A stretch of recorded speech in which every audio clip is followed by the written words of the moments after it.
Hello friends, welcome to my channel. நம்ம இந்த வீடியோவில் வந்து பார்த்திங்கன்னா டாலர் செஞ்சுரியில் நம்ம எப்படி டெய்லி வந்து லாகின் பண்ணி நம்ம எப்படி வந்து நம்மளுடைய செக்இன் எப்படி பண்ணுறது சொல்லி தான் நம்ம இந்த வீடியோவில் முழுசாக பார்க்க போகிறோம். இந்த வீடியோவை ஸ்கிப் பண்ணாமல் பாருங்கள். இன்னும் நீங்கள் டாலர் செஞ்சுரியில் இன்னும் நீங்கள் ஜாயின் பண்ணாமல் இருந்தீங்கன்னா டிஸ்கிரிப்ஷனில் என்னோடய வாட்ஸ்அப் நம்பர் கொடுத்துருக்கேன். நீங்கள் வாட்ஸ்அப்பில் மெசேஜ் பண்ணி நீங்கள் ஜாயின் பண்ண விருப்பப்பட்டால் நீங்கள் காண்டாக்ட் பண்ணலாம். ஓகேங்களா? அதே மாதிரி டிஸ்கிரிப்ஷனில் குரூப் லிங்க்கும் கொடுத்துருக்கேன். மறக்காமல் ஜாயின் பண்ணிக்கோங்க. வரக்கூடிய அப்டேட் எல்லாமே நீங்கள் தெரிஞ்சுக்க முடியும்.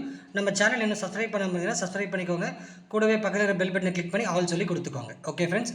ஓகே, இப்போ நம்ம டாலர் செஞ்சுரியில் வந்து பார்த்திங்கன்னா நமக்கு டெய்லி வந்து செக்இன் கொடுத்துருக்காங்க. டெய்லி நீங்கள் செக்இன் பண்ணால் மட்டும்தான் உங்களுடைய daily self income amount add ஆகும். அதே மாதிரி நீங்கள் ஒரு டீம் கொடுத்துருக்கீங்க, நீங்கள் ரெஃபரல் பண்ணியிருக்கீங்கன்னா அவங்களும் டெய்லி செக்இன் பண்ணால் மட்டும்தான் உங்களுக்கு அந்த அமௌண்ட் ஆட் ஆகும். ஓகேங்களா? ஓகே, ஃபஸ்ட் வந்து பார்த்தீங்கன்னா இங்கே பாருங்கள், ஒரு நிமிஷம். இப்போ இங்கே வந்து பாருங்கள், இன்றைக்கி டேட்டு வந்து பார்த்தீங்கன்னா 20. ஓகேங்களா? இப்போ என்னோடய லெவல் இன்கம் வந்து எனக்கு ஆட் ஆகிருக்கு. ஓகேங்களா? பட் ஆனால் இங்கே வந்து பாருங்களா, செல்ஃப் இன்கம் எனக்கு ஆட் ஆகலை. ஏன்னா நான் இன்னும் செக்இன் வந்து கொடுக்கல. ஓகேங்களா? என்னோடய லெவல்ஸில் என்னோடய டீம் இருக்கிறவங்க எல்லாமே செக்இன் பண்ணிட்டாங்க. அதனால் அவங்கக்கிட்ட வந்து எனக்கு அமௌண்ட் எல்லாமே ஆட் ஆகிருக்கு. ஓகேங்களா? இப்போது செக்இன் எப்படி கொடுக்குன்னு சொல்லி நம்ம பார்ப்போம். ஓகே, ஃபஸ்ட் வந்து பார்த்தீங்கன்னா இங்கே மேலே அக்கௌண்ட் இருக்குது பாருங்கள். இந்த அக்கௌண்ட்டை கிளிக் பண்ணிக்கோங்க. இந்த அக்கௌண்ட்டை கிளிக் பண்ணிவிட்டு இங்கே டெய்லி செக்இன் சொல்லியிருக்கும். ஓகேங்களா? இந்த டெய்லி செக்இனை கிளிக் பண்ணிக்கோங்க.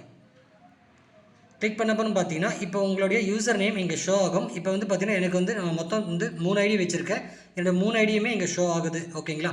இப்போ எக்ஸாம்பிள் வந்து பார்த்தீங்கன்னா நீங்கள் யாராச்சும் வந்து செல்ஃபாக வந்து ஒரு 4-5 ஐடி போட்டிருக்கீங்கன்னா நீங்கள் வந்து கம்பெனிக்கு வந்து கம்பெனியோட அட்மினுக்கு இல்லை, நீங்கள் எனக்கு கூட இப்போ என் டைரெக்டில் இருக்கீங்கன்னா நீங்கள் எனக்கு வந்து காண்டாக்ட் பண்ணிக்கலாம். உங்களுடைய ஃபஸ்ட்டு யூசர் ஐடி, ஓகேங்களா, ஃபஸ்ட் ஐடி என்னவோ அதோடய யூசர் ஐடியும் நெக்ஸ்ட்டு வந்து உங்களுடைய நம்பர் கொடுத்துருப்பீங்க. ரிஜிஸ்டர் பண்ணப்போ உங்களோட மொபைல் நம்பர் கொடுத்துருப்பீங்க. அந்த மொபைல் நம்பர் நெக்ஸ்ட்டு உங்களுடைய பேன் கார்டு, இது எல்லாமே எனக்கு சென்ட் பண்ணி விட்டிங்கன்னா எல்லாமே ஒரே ஐடியாவே எல்லாமே நீங்கள் ஒரு ஐடியாவை நீங்கள் வந்து போயிட்டு நீங்கள் வந்து செக்இன் பண்ண தேவையில்லை. ஓகேங்களா? இந்த மாதிரி நீங்கள் பண்ணிட்டீங்கன்னா எல்லா ஐடியுமே ஒரே ஐடியை நீங்கள் லாகின் பண்ணி எல்லாமே நீங்கள் வந்து டிக் பண்ணிக்கோங்க. ஓகேங்களா? இப்போ ஒரு 5 ஐடி கொடுத்துருக்கு. இப்போ நான் 3 ஐடி கொடுத்துருக்கேன். ஓகேங்களா? இப்போது செல்ஃபாக என் பண்ணுறாங்க, ஒரு ஐடி மட்டும் இருக்குன்னா ஒரு ஐடியோட யூசர் நேம் மட்டும்தான் இங்கே காட்டும். அப்போ நீங்கள் வந்து ஜஸ்ட் வந்து நீங்கள் உங்களுடைய யூசர் நேமை இங்கே டைப் பண்ணிவிட்டு சப்மிட் கொடுத்துட்டிங்கன்னா உங்களுக்கு உண்டான செல்ஃப் இன்கம் ஆட் ஆகும். ஓகேங்களா? எக்ஸாம்பிள் இப்போ வந்து நிறைய பேர் வந்து பார்த்திங்கன்னா ஒரு 5 ஐடி 6 ஐடி வந்து அவங்க செல்ஃபாகவே போட்டிருப்பாங்க. ஓகேங்களா? அந்த மாதிரி பர்சன்ஸ்க்கு வந்து பார்த்திங்கன்னா எல்லா ஐடியுமே நம்ம ஓப்பன் பண்ணி செக் பண்ணணும் அவசியம் கிடையாது. ஜஸ்ட்டு ஃபஸ்ட் ஐடியை வந்து நீங்கள் ப்ரைமரி அக்கௌண்ட்டாக நீங்கள் மாற்றிட்டிங்கன்னா மீதி ஐடி எல்லாமே ஆட்டோமேட்டிக்காகவே உங்களுக்கு வந்து செக்இன் ஆகிடும். ஓகேங்களா? ஓகே, இப்போது இங்கே இடத்துல வந்து பார்த்திங்கன்னா உங்களோட யூசர் நேமை டைப் பண்ணிக்கோங்க. ஓகேங்களா?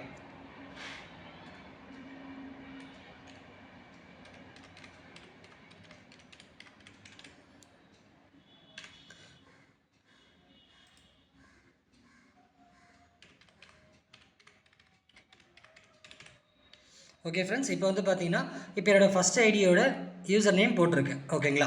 போட்டுட்டு இங்கே வந்து பாருங்கள் சப்மிட் இருக்குது, அந்த சப்மிட்டை கொடுத்துருங்க. ஓகே, டெய்லி இன்கம் ப்ரோசீட் சக்ஸஸ்ஃபுல்லின்னு வந்துருச்சு. ஓகே கொடுத்துடலாம். ஓகே, இப்போது அந்த அக்கௌண்ட்ஸை கிளிக் பண்ணிக்கோங்க. கிளிக் பண்ணிவிட்டு உங்கள் வேலெட் ஆப்ஷன் இருக்குது, அந்த வேலெட் ஆப்ஷனை கிளிக் பண்ணிக்கோங்க. கிளிக் பண்ணதும் பார்த்தீங்கன்னா கீழே ஸ்க்ரோல் பண்ணி பாருங்கள். இன்றைக்கு உண்டான டேட்டில் உங்களுக்கு செல்ஃப் இன்கம், என்னோடய செல்ஃப் இன்கம் 100 rupees. ஓகேங்களா? இதுக்கு முன்னாடி பார்த்தீங்கன்னா இங்கே செல்ஃப் இன்கம் இருந்திருக்காது. என்னோடய லெவல் இன்கம் மட்டும்தான் இருக்கும். ஓகேங்களா? இப்போது நான் செக்இன் கொடுத்ததுனால எனக்கு செல்ஃப் இன்கம் ஆட் ஆகிடுச்சு. நம்ம டெய்லி இந்த மாதிரி வந்து நம்ம டெய்லி செக்இன் கொடுத்தோம்னா நம்ம டெய்லி நம்மளோட இன்கம் நம்ம டெய்லி ஆட் ஆகிட்டே இருக்கும். ஒரு வேளை நீங்கள் வந்து செக்இன் பண்ணலை, எக்ஸாம்பிள் சொல்கிறேன், இன்றைக்கி நீங்கள் செக்இன் பண்ணாமல் விட்டுட்டீங்க, அப்போ என்ன சார் ஆகும்? ஒன்றுமே ஆகாது. இன்றைக்கு உண்டான அமௌண்ட் ஆட் ஆகாது. இன்றைக்கு உண்டான டேஸும் நமக்கு வந்து கவுண்டிங்கில் எடுத்துக்கப்படாது. ஓகேங்களா? அதனால் நமக்கு டாலர் செஞ்சுரியில் எந்த ஒரு லாஸுமே கிடையாது. ஓகேங்களா? அது கிளியராக புரிஞ்சுக்கோங்க. இப்போ புரிஞ்சிருக்கும்னு நினைக்கிறேன். இப்போ சப்போஸ் இப்போ ஒரு 2 நாள் நீங்கள் செக்இன் பண்ணல, அப்போ 2 நாள் அமௌண்ட் எனக்கு வேஸ்ட் ஆகுது சார் அப்படின்னா வேஸ்ட் ஆகாது. உங்களுக்கு டேஸ் கவுண்டிங் அப்படியே தான் இருக்கும். நீங்கள் என்றைக்கு செக்இன் பண்ணி எந்த டேட்டில் நீங்கள் அமௌண்ட் ஆட் பண்ணுறீங்களோ அந்த டேட் கணக்கு தான் உங்களுக்கு அது. ஓகேங்களா? அதுதான் நம்மளுக்கு 125 days கணக்கு. ஓகே ஃப்ரெண்ட்ஸ், புரிஞ்சிருக்கும்னு நினைக்கிறேன். உங்களுக்கு எதனா புரியல அப்படின்னா நீங்கள் எனக்கு வாட்ஸ்அப்பில் மெசேஜ் பண்ணி நீங்கள் கேட்டு தெரிஞ்சுக்கலாம். Okay friends, thank you.